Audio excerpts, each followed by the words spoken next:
Welcome to the ITSP Magazine Podcast Network.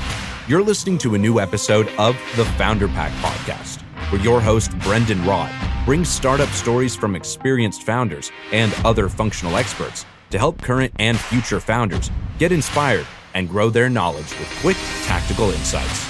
Knowledge is power, now more than ever.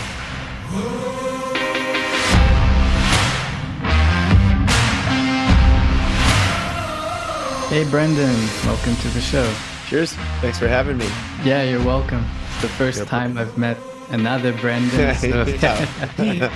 Two Brendons on one podcast. So now the expectations are high. It's literally the first time I've met another Brendon in my almost 40 years.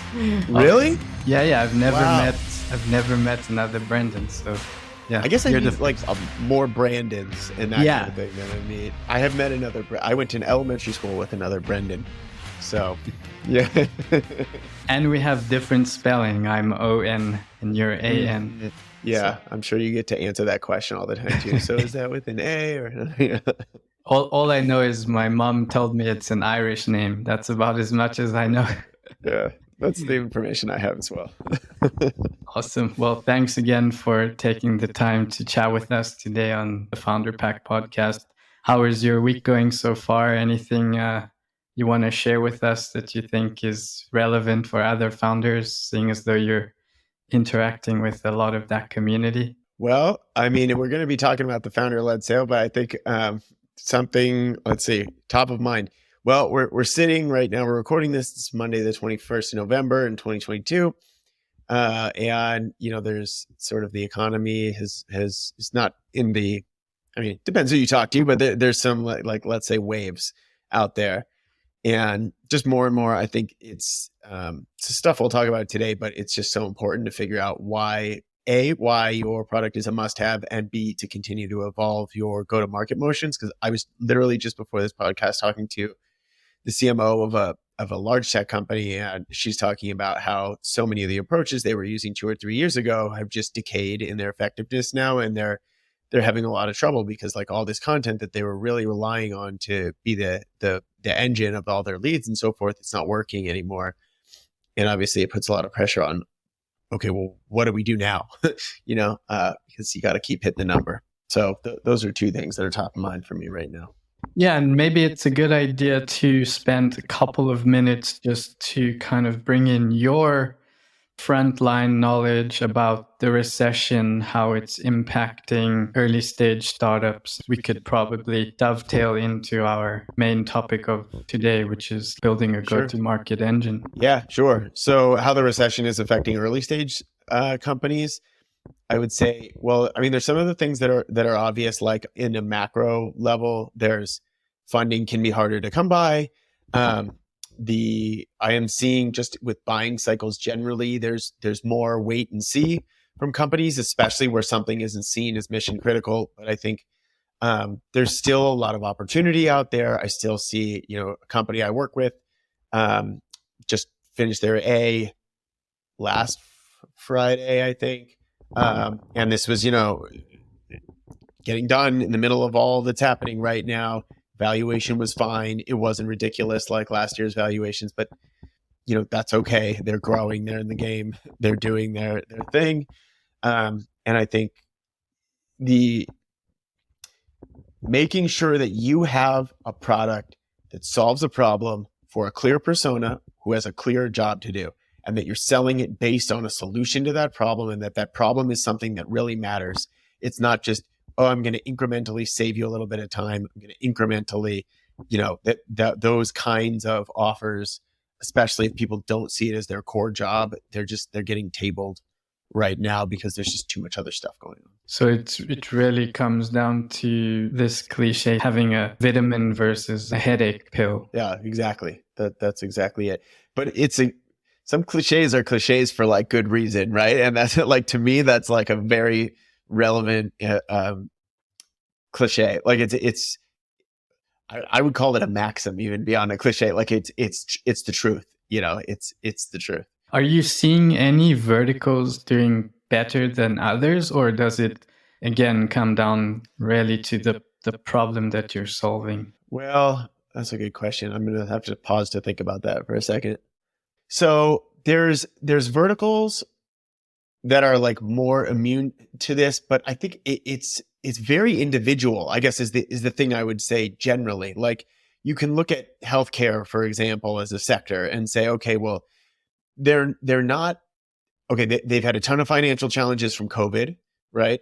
They are less immune to exactly what's happening right now, but also the right facilities are still very much investing, and some are not. And so I can look at, in the enterprise sector, I see the same thing. So I guess if I was going to like give a message rather than like, is there a particular place to focus? I would just say like, be really clear about who you can help, how you can provide value, and just be relentless about being in front of those right people right now, because there's still business getting transacted, deals getting done, and there's opportunity. So I think without any further ado, maybe you should quickly introduce yourself and just share with our audience a bit about you and your background and what you're up to these days. Sure.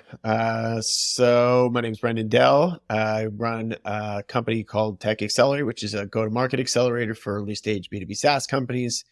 I've also spent a lot of time studying messaging and positioning. That's where a lot of my early work is, because I think those two topics are really causal in how you create effective go-to-market.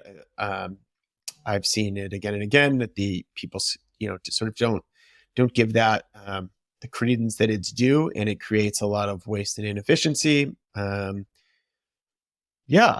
been doing this for like a decade. I've worked with more than 100 companies now. My podcast is called $1 Billion Tech, for those interested in tech and founders. We speak with founders of $1 billion companies in the enterprise space and try to learn what we can from those folks about what's worked for them, and apply those lessons. I'm excited to hear from you, from your experience, how to get past this founder-led sales into scaling a go-to-market engine. So first of all, like, what does it take to build a scalable go-to-market engine? Can you unpack that a little bit for us? Yeah, so that's a great question. I guess let's start at the beginning, which is to say, when should you, and what are some of the principles that should like inform that? First of all, this is not going to be something that's surprising to any founder, but as you're building a business, you need to really adopt a systems thinking mentality as quickly as you can. Your limits as an individual, you hit them very quickly, and it's tempting. Like every business scales to the capacity of the leadership. So, thinking of your go-to-market as a system with inputs and outputs, and not just as like, a salesperson or a marketing campaign, is going to, that's really step one. So when should you start to think about scaling your go-to-market?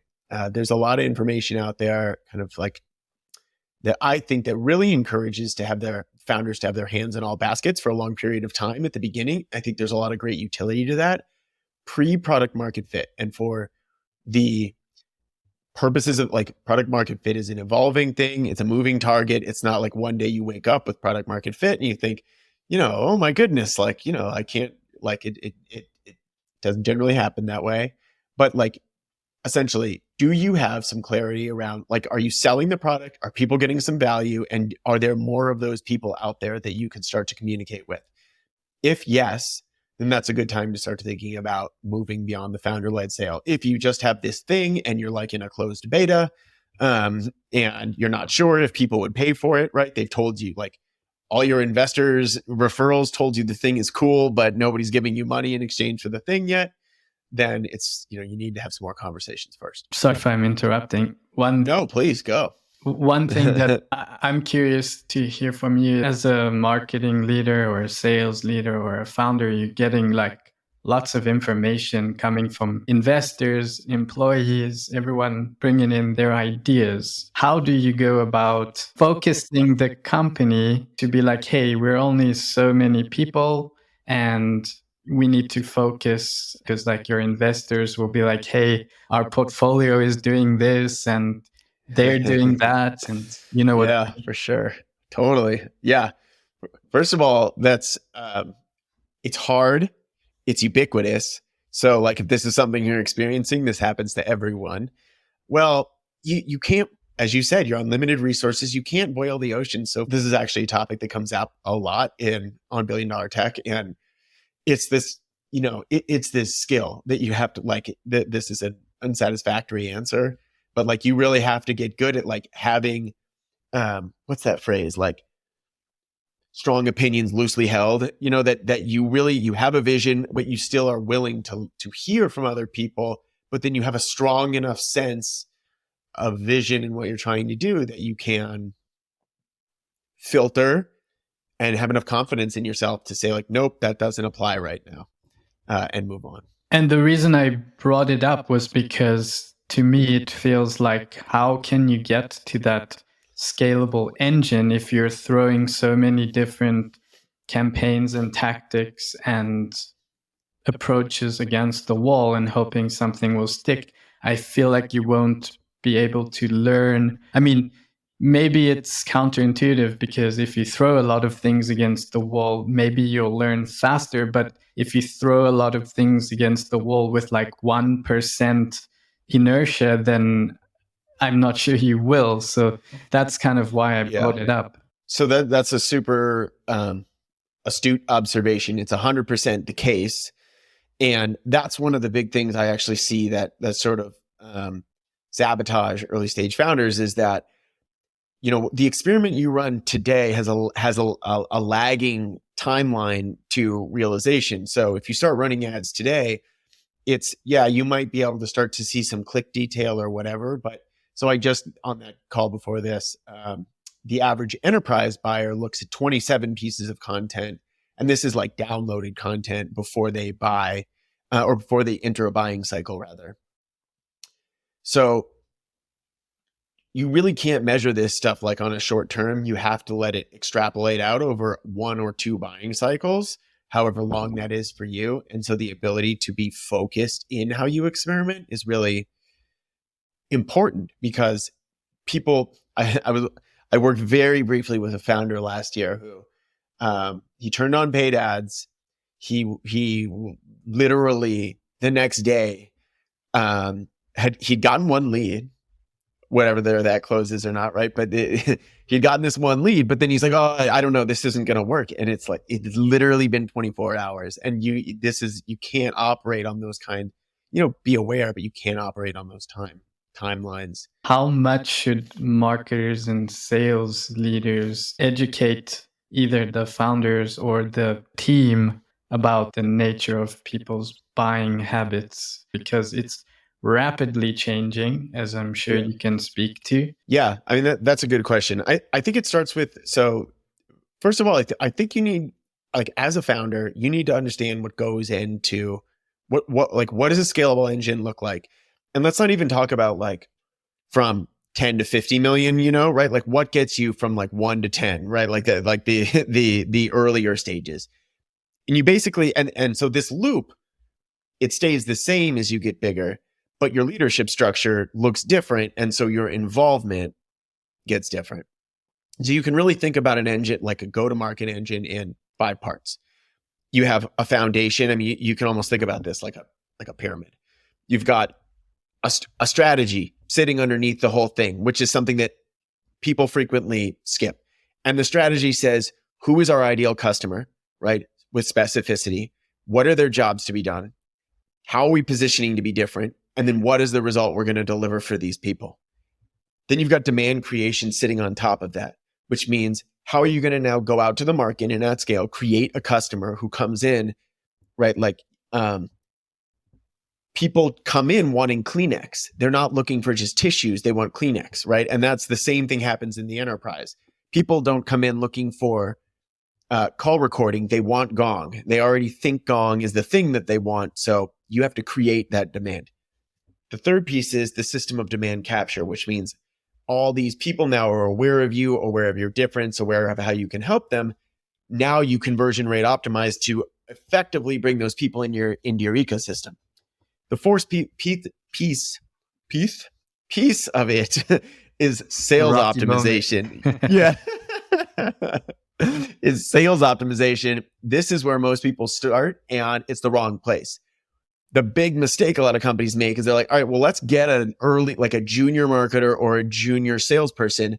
Let's throw them out there and see what they can bring back, of which they're always disappointed because they're not sure who to call. They're not sure what to say. They're not sure why it's valuable. All of this stuff needs to be documented, and then the ability to sell these warm leads that are coming in, it's a hell of a lot easier, right? You don't need to, like, they already know it all. And then finally, the success engine sits on top of that customer success, right? So if you're an early stage leader, being able to say, hey, this is what we're optimizing for right now, and we're going to have the patience to see this piece through. That's how you can keep the org focused on what are we trying to do right now, and give them that clarity and that assurance without having to constantly be having the same conversations. And know that any exitable business, period, has these systems in place.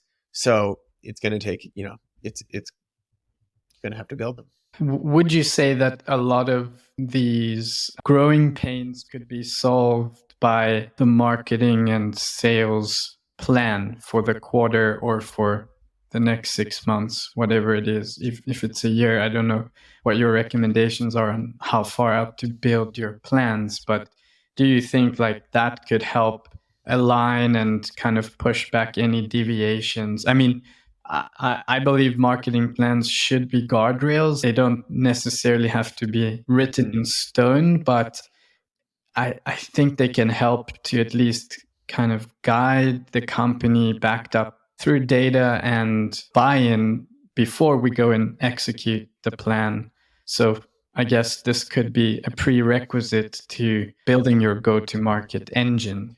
I think it's useful early on. I mean, it's always this way, but especially early on, to just think of everything in terms of a hypothesis. And so you're creating a strategy that says, okay, I'm selling a piece of software to finance leaders at growth stage technology companies. And these people have the following jobs that they need to accomplish that are problematic for them. So we've created an automated FP&A tool that gives the following benefits. And then in order to drive awareness and start to bring in some early stage leads, here's the 2 or 3 things we're going to do to create that early stage demand and have enough conversations to verify that A, this is a problem, and B, we have a solution that's, commercial. I think the planning cycle can become cumbersome because you want the plan to become, you want to know the result. Like a plan is really, like you want to know the result of the plan. And then that becomes the discussion. Well, what do you think this is going to drive? Which is really an indication of lack of trust between the two parties. When of course one, as a marketer, you cannot tell me what it's going to drive. You can make hypotheses, but you cannot answer that without historical data. And the CEO or founder really just needs to get purposeful, directed action in the market, because that's the only way you get answers to your questions. And if you're being measured on pipeline and revenue, is the plan to get as close to that as possible? Because most functional heads today are being measured, at least in sales and marketing, on pipeline and revenue. So if we're talking about getting beyond the founder-led sale and those early hires, I think it's fine to put stakes in the ground. But if you don't have any historical information to say, hey, we've been creating opportunities from this channel at this rate over a prolonged period of time for this cost, and they're converting at X, at Z rate into actual revenue, you really have no place to give somebody a pipeline or revenue goal. It's by definition made up. So, and they always are to a degree, right? You're always forecasting into the future, but especially early. So better to just get in sync about what are the outstanding risks and questions, and how do we start to put this system in place and move quickly toward getting those questions answered and getting those conversations happening versus are you hitting this number that we pulled out of the clear blue sky? From the companies that you work with, what are some of the channels that you see building up to that scalable engine? Like, are there some common channels that are helping to to get the company in a position where they can start doubling down and having some predictability and building an engine? So these aren't exactly channels, but where I would start is one, you've got this clarity of positioning, right? So you start there and you say, who are we for? How do we help? And how is it different? And within that, you have a point of view, right? On this, why does this like function need to, let's take the finance example. How has finance changed? Why is it important to have an automated FP&A tool? What is the imperative for these leaders to be successful in the new world, right? Like you have an opinion. So the things that I see most successful is one, effective content, two, effective clarity around segmentation, and then three, paid advertising. And advertising is the wrong word, but paid media to get this point of view in front of people in an awareness. And like, we won't go all the way down into the weeds of how to set this stuff up right now. I mean, we can if you want, but like there's a way to set these campaigns up on, let's say, a LinkedIn, because that's one of the best places for native targeting if you're going to do B2B, where you're now telling this story in a very methodical way against a very clear set of target accounts, and in a market that's large enough to give you good early, TAM, but not so big that there's no way you can generate, meaningful awareness with that. You pick 2 million accounts and you raised a few $1 million on a seed round, not gonna generate awareness with 2 million companies, right? So those are the kind of the pillars of how I would think about starting to set this up. It makes perfect sense. We're going through this exercise ourselves currently. I'm curious, what do you see as like a sweet spot number of accounts for like a small team? Yeah, that's okay. So the answering that question is, okay, there's two sides to that. There's the marketing side, which is how many accounts are we going to target? And there's the sales side, like if there isn't sufficient inbound volume and we want this SDR going outbound, how many people should be in their pipeline? It's a tough, like off the cuff answer, but I can say from a targeting perspective on like a LinkedIn, you really want to have at least 20,000 contacts that you can be targeting within a given campaign. You might have some overlap in terms of accounts. I would say up to 50 is like a good sweet spot for that initial build. And then depends on how you set up the motions from there for the salesperson. You really should be able to get like a meaningful number. Like you should be able to keep that SDR mostly full on inbound off of a list that size.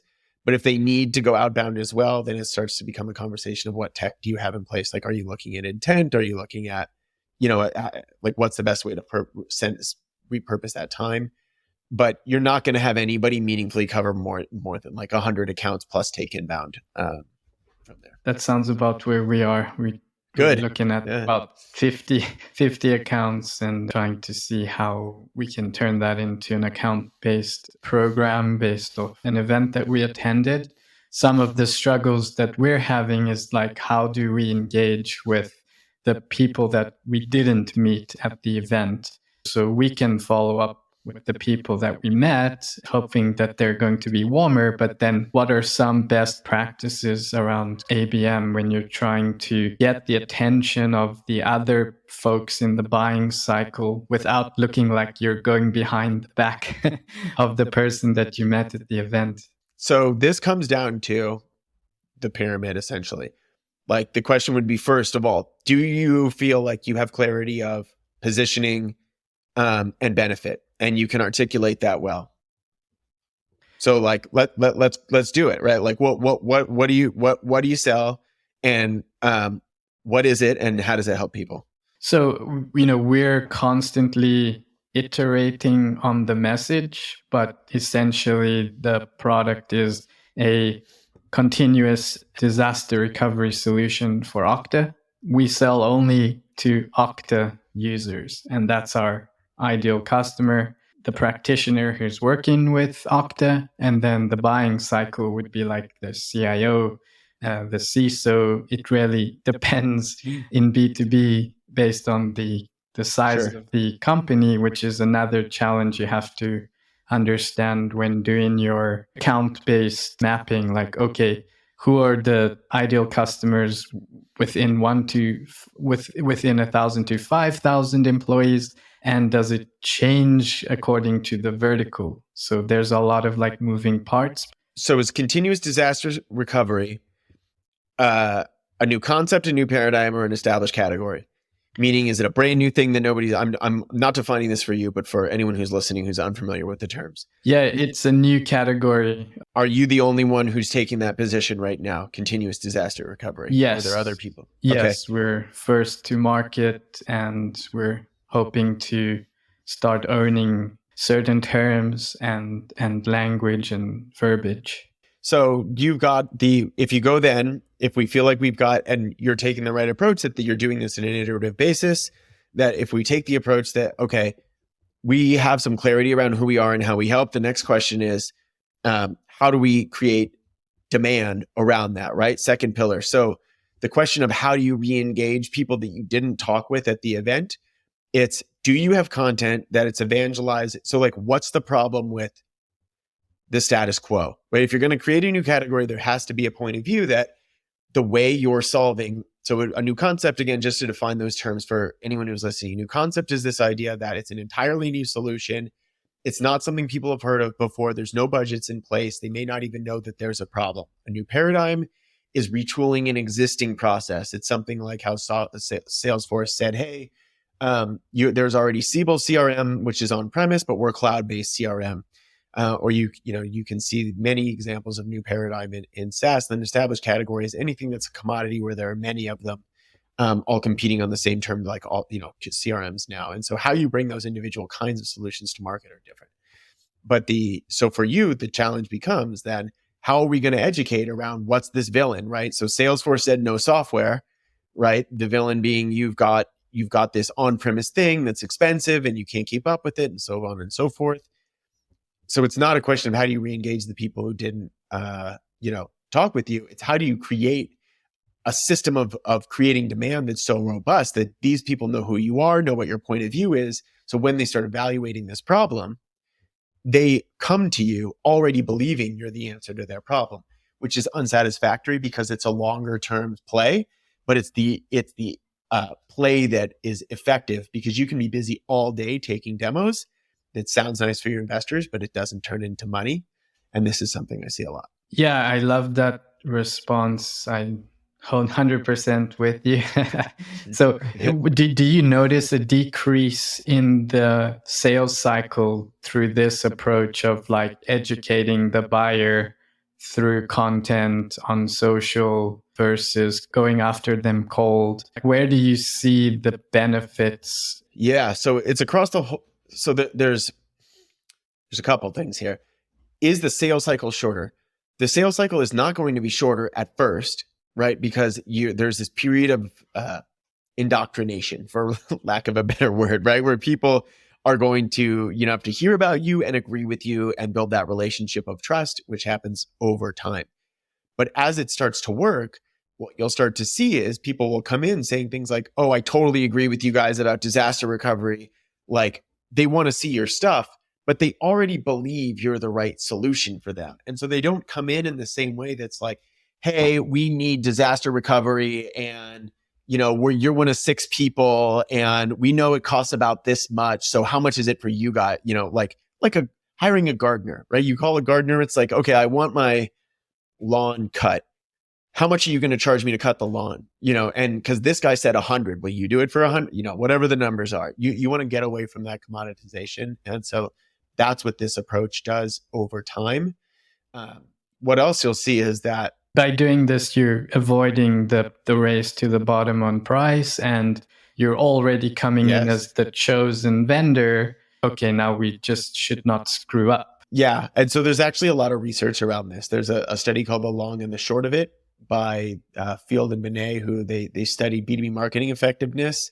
And basically what they found is campaigns that optimize for fame or is what's most effective versus like direct response versus, these other elements. And what that really comes down to is the notion that nobody ever got fired for buying IBM, right? You're the leader. We see you as the leader in this space. So, we trust that you can solve this problem for us. And so that's what you're trying to do in a way that you are going to, like, if there's only 5% or 3% of your market that's actively looking for solutions right now, and you just send salespeople out there canvassing, you by definition are finding people who are not in a buying cycle and don't have that problem right now. And so you're spending all this time trying to say, well, maybe we can convince them, right? Maybe we can show them this problem like today and get them to but that's just not how human nature works. And it's certainly not how enterprise buying cycles work. There was some research done by a team called Play Bigger was the book. Yeah. And now they have another team called Category Pirates. And they did some research from when they first started doing this category design work, I think in 2008. And like 10 years later, they found that all the category leaders were taking roughly 76% plus of the market share, which comes back to our discussion about doing the long, hard work early on, because the dividends it's going to pay down the line. Yeah. And I think, just to kind of agree with that and then add one additional thought, which is, what you guys are doing is saying continuous disaster recovery. So disaster recovery is a thing that people are aware of. And then you're modifying it by saying continuous, and that's your new category. And I think that is even to add to that, we're taking it from the traditional backups and we're bringing it to the SaaS world with critical SaaS apps. Your critical SaaS applications, just because they're in the cloud doesn't mean they're backed up and you'll be able to restore them in case of a disaster, a cyber attack, or human error. So it's not just the disaster recovery per se, but it's also the fact that we're moving into a new era with digital transformation. And now that is SaaS and cloud. Yeah. And I think, that's smart what you guys are doing. And I bring this up to say, like, so Drift did, if you're in sales and marketing at all, like Drift said conversational marketing, and that was the category they created. And there was nothing, that didn't mean anything until they gave it meaning. That can be very effective. It's also, it's the hardest thing to do, right? To take something that means nothing to people and make it mean something. So I think for many people, if you're going to create a category, it's how can you modify like FP&A, automated FP&A, right? How can you take something that is and modify it slightly versus like really just coming up with an entirely new phrase that nobody understands. I see this a lot right now with like these HQ plays. Like Kinetic is one that's doing it for like the HQ for chief people officers. It's essentially analytics, right? But anyhow, it's just, buyers sort of know what time it is with a lot of this stuff, so you just have to be careful about like getting too left of center where people have no idea what you mean. And then it's really hard to get that early traction. Coming back to the founder-led sales discussion, like what is your definition of founder-led sales? Should you take it literally, or is it founders just play a part in the business development piece of getting to this scalable engine? Like where does the founder fit in? Where do you see them having the best impact?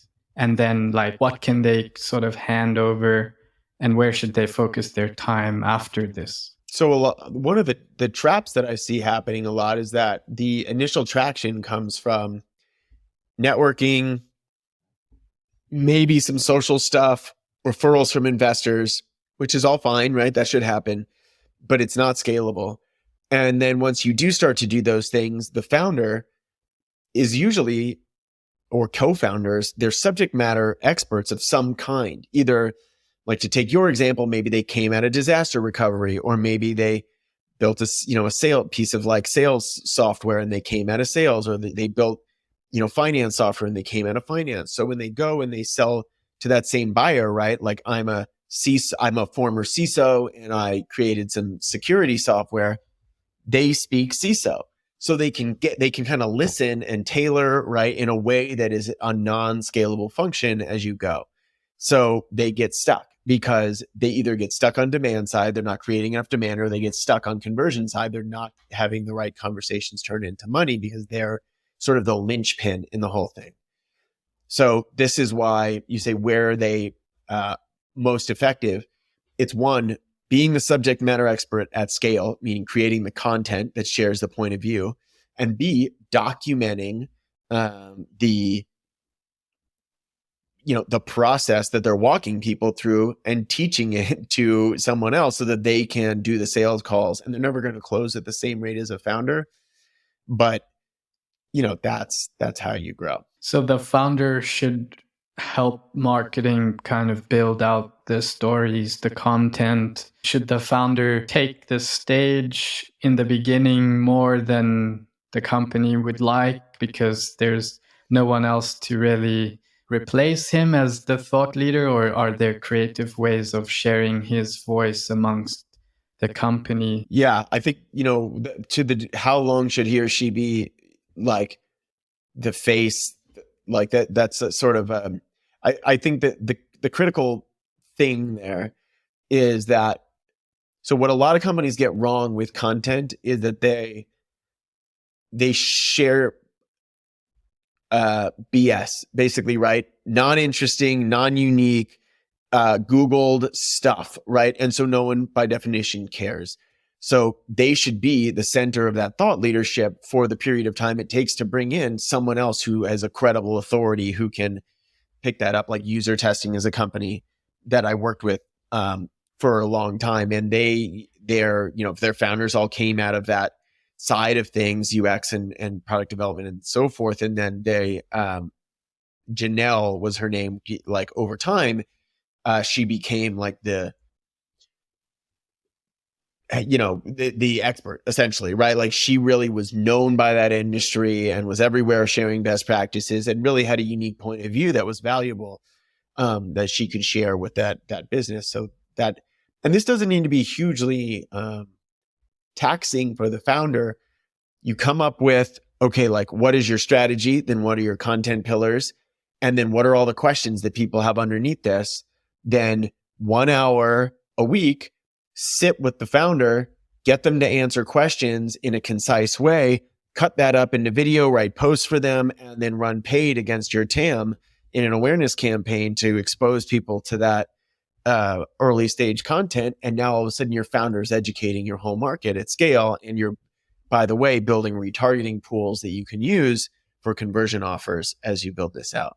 Quick follow-up on that. What is your take on building out great content, but your website is not yet up to scratch? Like you're working on the website, it's going to take a few months to get the new positioning, the branding, etc., the conversion rate optimized. Do you recommend companies still go and put that spend on LinkedIn and spend thousands of dollars branding and creating awareness?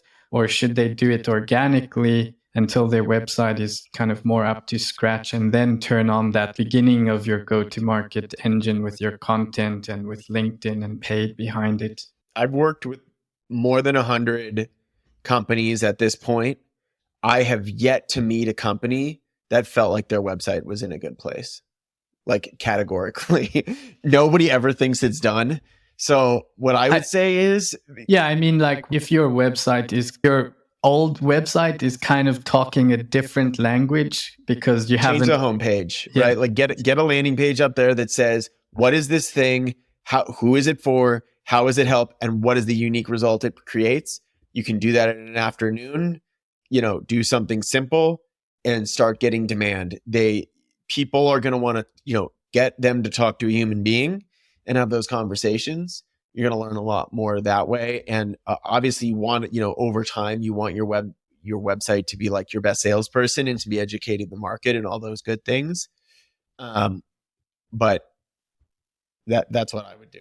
Yeah, because time is not your friend. Maybe you have different numbers, but this content-driven approach can take months before you start seeing the inbound return. It's very different from like if you're doing Google paid ads for a commoditized product, you can start seeing the results, within an hour.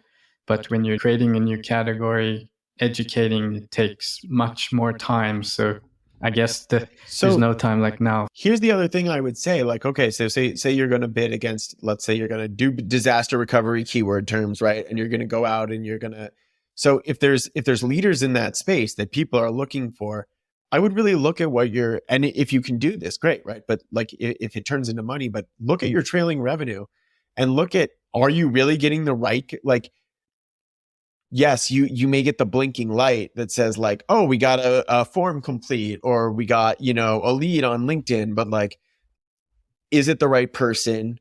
Is the conversation substantive? Is it turning into money? I think there's that feeling. It's like making cold calls. It's a feeling like we're doing something. We're busy, so this must be good. We're busy. But is it getting you the result? And, if you can get the right people in a buying cycle who turn into money, right, and aren't already defaulting to some other buyer from Google, you should do that. But most companies that are trying to do some new paradigm, or new concept play, like it doesn't work, because they're on Google with some expectation of what they're already looking for, right? They're on Google thinking it should cost this much, it should work this way, I should use a company like this, and so forth. So anyhow, that I would just say to make sure you have that information, because you may not be producing the outcome that you think you are, despite busy. And I think to what you said earlier, you should also understand where the different channels are playing in your go-to-market strategy. For example, Google pay-per-click, I feel it's more of that capturing demand stage. Once you've already built your brand, your category, you've built the demand, now you're harvesting that demand, because people know now to search for SaaS, disaster recovery, or continuous access, continuity, whatever category language you created.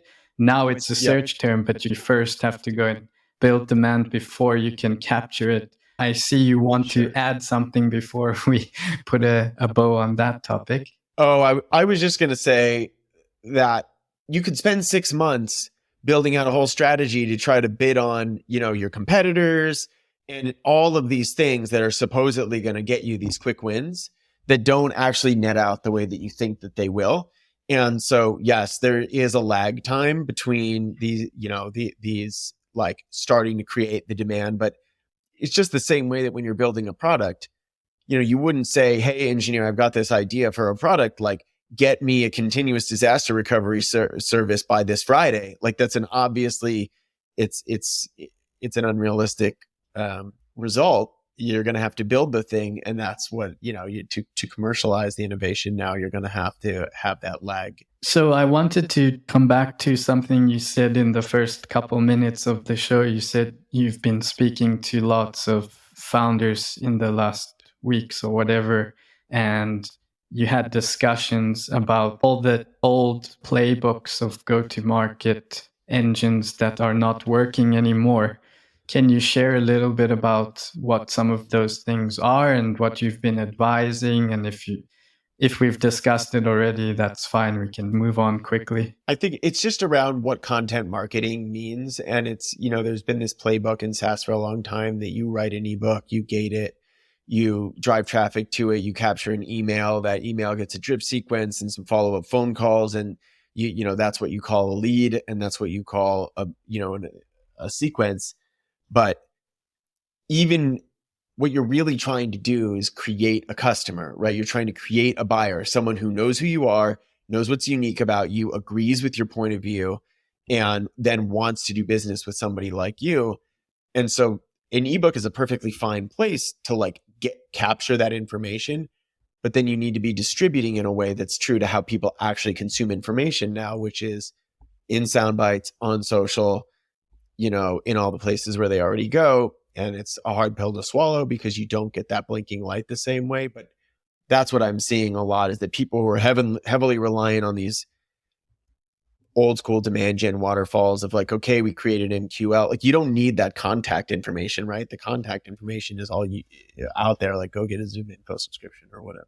Yeah, we even did a test a couple of years ago. We emailed people in Zoom versus having them download our ebook, got the exact same results. So, sales can go and do the cold calling, the list building themselves. They don't need marketing for that. Like, let marketing go and build and create demand, like you said. Well, if you think like, I think that we like take our, for all the these incredibly bright folks out there, I think sometimes we move away from like thinking critically about what we're trying to do. Like think about the last time you bought something that was from a cold source.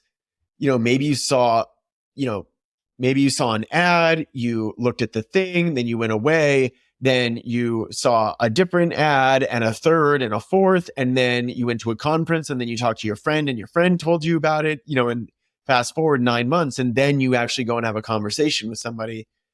That's like really what it looks like. And so you have to approach like a lead. You're trying to find a person who has buying intent based on a set of solutions. It's not just to have, but again, these are hard things, and investors, like, sometimes they like the numbers, right? And so, you play the game how you have to, but you need to game for your outcome. The last question before we wrap up here: when to hire leadership versus junior employees versus do this yourself? I think you have to be super specific about what you're trying to solve for at a given time. Because I think, you just said it well, like generally people like take 3 approaches to try to get past this founder-led sale. There's either they try to experiment their way out of it, they try to hire some sort of senior leadership, right, and think that they're going to solve that problem, or they bring on someone junior with the expectation that they're going to do a bunch of stuff and things will sort of net out. The experimenting approach has its obvious challenges, right? It's time consuming, it's resource intensive, and there's really no good practical reason, in my opinion, to reinvent the wheel if you have the resources to get some help to just answer the question. The senior leadership thing, most of the time, if you're really, so I'm going to put senior leadership in quotes for many people, right? Like a VP can mean a lot of things. And if you're really getting someone senior, what you're really hiring is someone who is managing a function, right? Like that is a person who knows how to grow a marketing department or grow a sales department. So if you're early, you really need to optimize and figure out, how do I find that 0 to 1 talent that can tell me what we should do and in what order and how to do it? Because that's a very different skill set than I'm going to grow this marketing org to however many people, right? Or scale the spend. And then the junior person, I think that can be an effective way to go, but you just need to be prepared to tell that person what they should do. Because for the most part, you're going to have the same challenges as experimenting, that they're going to not know where to go, what to do, and they're going to spend a lot of time trying to answer the questions for themselves. So you just need to have clarity over what you be able to put a box around what you want them to do. Like I see people all the time, they hire someone junior and they're like, okay, I want you to get some ads going, and then here's a list, and I want you to send some emails out also, and like send some LinkedIn messages and see if you can get any leads that way. And you get the predictable thing, which is a bunch of, random activities that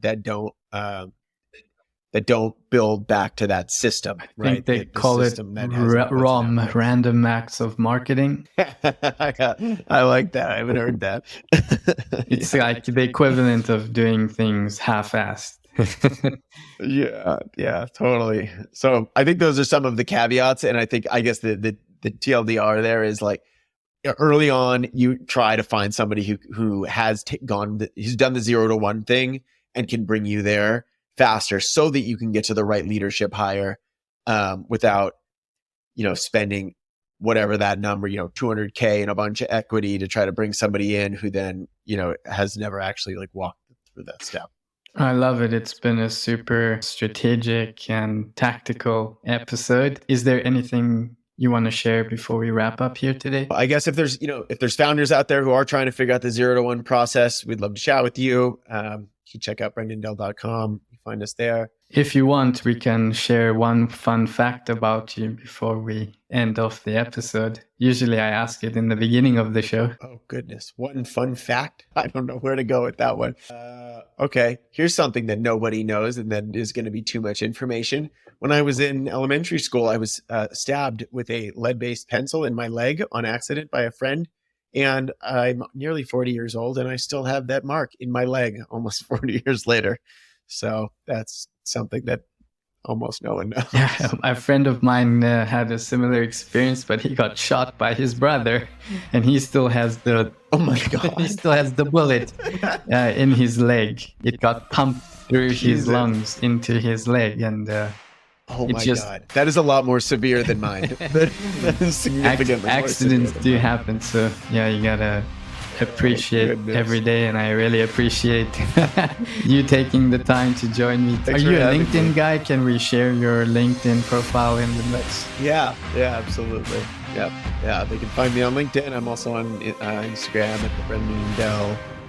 And the podcast is on YouTube and Spotify. His podcast under $1 billion tech on YouTube and Spotify and iTunes and all of the other spots. Awesome. Well, thank you again, Brendon. It was a pleasure. Thanks for having me. Thanks everyone for tuning into the Founder Pack podcast. See you next time. We hope you enjoyed this episode of the Founder Pack podcast with Brendon Rod, part of the ITSP Magazine Podcast Network.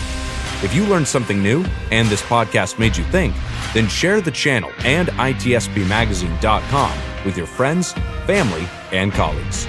If you represent a company and wish to associate your brand with our conversations, sponsor one or more of our podcast channels. We hope you will come back for more stories and follow us on our journey.